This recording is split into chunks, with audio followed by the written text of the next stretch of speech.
Hello, my name is Tim. My call sign is K9WVL. My OMIS number is 8881.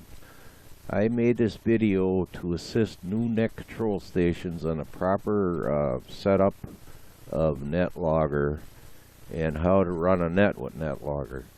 So the first thing you want to do is create a folder on your desktop, which I have right here. I named mine NCS Netlogger Backup, and this is a one-time deal, so make yourself a folder.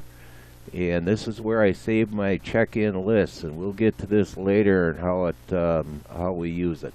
So okay, do that first.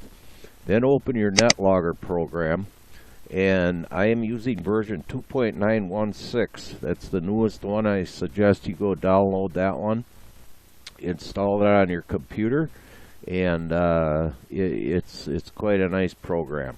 Okay, so when you do open the new Netlogger, your screen's probably gonna look like this. It's gonna be full screen. What you want to do is click up here and size it down. So you want your screen to about cover 3/4, your Netlogger window to cover 3/4 of the screen. And then you do the same when you open your AIM window. You're probably going to have the same thing. It's going to be quite large.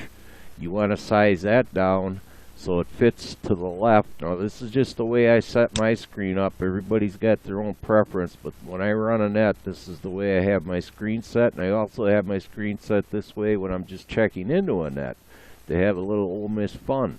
So what we do is I put my screens next to each other, and then I have my contacts down here, and when I'm running, I leave this here when I'm just checking into a net to have some fun. When I'm going to run a net, I click right here, undock contacts window. I click that, and then I hit the negative sign up here to minimize it, so I have full screen here. And then make sure right here that these two windows aren't overlapping, or one will disappear when you click on the other, like so. One will go over the top of the other, so I just kind of move it over so I have both of them sitting right next to each other, and I can pull that down a little bit there. Okay, now I have all my check-ins will show up here, and I can see most of them on typical nets, but sometimes I have to scroll. But you want to be able to see the full screen here. Okay, next thing I do is under settings, I'll click edit, and let's see here. Under edit, you want to set your preferences. Now here you have all the fonts and such for the check-in table, the contacts table, and everything here.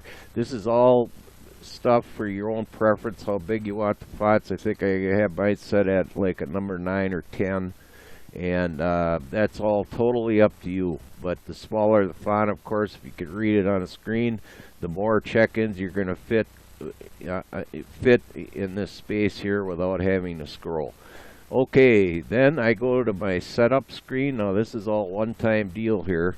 On the setup screen, first thing you want to do is click Club Profile, and you'd want to make sure it says Ole Miss here, which you probably will if you checked into a net with your Netlogger on an Ole Miss net. This will already be here, so that's all done and okay. All right, and then you want to go to Club Profile and Call Book Order. Open that up.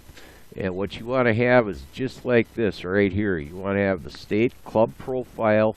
This is the order in which it'll look through the database to find whoever's checking in. So you want club profile, then call book. And then on the next two here, or next three here, you want just club profile. And then all the rest of them, you want club profile, then call book. Very important that you set this. So everything shows up right. Okay, then you go under here under setup and on accounts. I've got my I am a QRZ member, a paid member, which is handy because I've got my call sign in here. That's my login, and of course my password, and I also am a member of ESQL, and I've got that in here. Now you want to set this up if you're a paid member on QRZ, especially because if you a gas station checks in and you put their call sign in, it'll automatically fill in the fields of their first name, state, such, and it makes things life a little easier when you're running a net. So if you're a paid member, you want to fill this out. Okay, then what we do is we go to the workstation flag. I have mine set right here, call sign and band plus mode. That's what I prefer, so that's where I have it set. Okay, that should about cover the setup here, the initial setup of Netlogger, and once you get your screens this way, it'll pretty much stay that way. When I'm done running a net, I do bring up my contacts thing here, and I click this again just to put it back, knock it back down below, and then I exit off here, and when I launch it again, it'll pretty much be the same size here. I click my aim window comes up over here just like I want. I click this button here, get rid of my contacts. I got full screen here, and I'm set to go. Okay, that should cover this portion of the video. And this again is a one-time setup thing here, so you're all set to go. Next portion will cover getting ready for a net and how to create a net and such. So stand by for part 2.